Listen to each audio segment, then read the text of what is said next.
কোনো ফাংশন নাই তো। আরে ভাই কিসের ফাংশন না ইসরায়েলও করে না, আপনি যেটা করছেন। আমি বলছি আমি ইসরায়েলের কাজ করব। মুমূর্ষু রোগী থাকা সত্ত্বেও হাসপাতালের পানি ও বিদ্যুৎ সংযোগ বিচ্ছিন্ন করেছেন ভবন মালিক।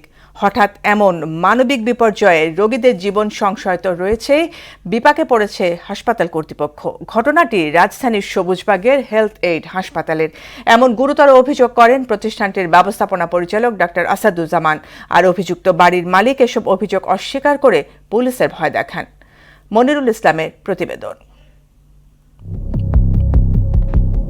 সবুজবাগের এই ঘটনার কাছে হার মানবে গাজা ইসরায়েলি তাণ্ডব। অতীশ দীপঙ্কর রোডের হেলথ এইড হাসপাতালটির বাইরের অংশ যতটা না ঝলমলে, ভেতরটা ঠিক ততটাই অন্ধকার। অনুসন্ধানে জানা যায়, গেল মঙ্গলবার ভোরে হঠাৎই লিফট বন্ধ করে দেওয়া হয়। কল চাপলেও বের হচ্ছে না পানি, এদিকে বিদ্যুৎ সংযোগও বিচ্ছিন্ন।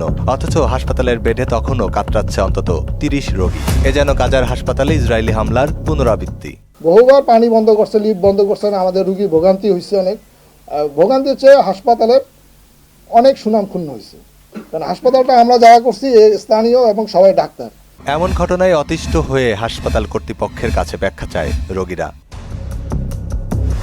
সংকট নিরসনে ভবন মালিক নজরুল ইসলাম চৌধুরীর কাছে লিখিত আবেদন করেন হাসপাতাল কর্তৃপক্ষ। সেখানে 2 বছরের এমন অমানবিক কাণ্ডের কথাও বলেন তারা। আবেদন করেন শান্তিপূর্ণ সমঝোতার। টোটাল দাবি দেওয়া যায় না, উনি যেটা পাওনা আছে, আমাদের যে ড্যামেজ হয়েছে সেটার ব্যাপারে আলোচনা সাপেক্ষে আমরা যত দ্রুত আমরা চলে যেতে চাচ্ছি এবং শান্তিপূর্ণভাবে। এবং এই যে উনি এটা হঠাৎ করে বন্ধ করার যে এই ক্ষতিটা কাটানোর জন্য চাচ্ছি। এতেও মন বিন্দুমাত্র গলেনি নিষ্ঠুর নজরুল ইসলামের। উল্টো পুলিশের ভয় দেখান। এ নিয়ে মোহনা টেলিভিশনের প্রতিবেদকের উপর চড়াও হন রোগীর পানি বিদ্যুৎ বন্ধের হোতা নজরুল। কোনো ফাংশন নাই তো। আরে ভাই কিসের ফাংশন না ইসরায়েলও করে না, আপনি যেটা করছেন। আমি বলছি আমি ইসরায়েলের কাজ করছি। বসেন এখানে আপনারা। আমি কি ভালো আছি বাড়ি যাই? বাসি আসি নাই আমি। আপনি বাইসে আইছেন। আমি বাসি আসি নাই। আপনারা আসেন এখানে আমার কি করতে আপনি কে? আপনি বাইসে আইছেন। সাংবাদিককে ধমক দিচ্ছেন, আপনি বক্তব্য রাখলে বলুন। এমন বাস্তবতায় নজরুল ইসলামের সঙ্গে একটি চুক্তিপত্র দেখায় হাসপাতাল কর্তৃপক্ষ। সেখানে সমঝোতার ভিত্তিতে ভবন ছেড়ে দেওয়ার বিষয়ে সম্মতি দেয় উভয় পক্ষ। অথচ সমঝোতা নয়, বরং রাজনৈতিক প্রভাবশালী নেতা এবং পুলিশের ভয় দেখান নজরুল। তারেক রহমান সাহেব ওনার বেগম সাহেব কিন্তু আমাদের একই ইউনিয়নে বাড়ি।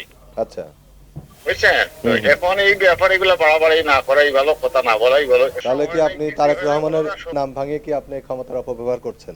আমি বলছি তারেক রহমান সাহেবের কথা আমি বলছি না, তারেক রহমান সাহেব এবং বেগম সাহেব যে।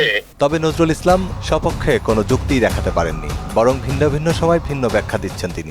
আমার প্রশ্নটা হচ্ছে, থানা কি স্বাস্থ্য মন্ত্রণালয় যে একটা ক্লিনিক বন্ধ করে দিতে পারে। থানা বন্ধ করবো কেন? তাহলে আপনি ওনারা তো থানা কথাই বলুন। ওনারাই তো এই হসপিটালটা ছেড়ে চলে গেছে তো।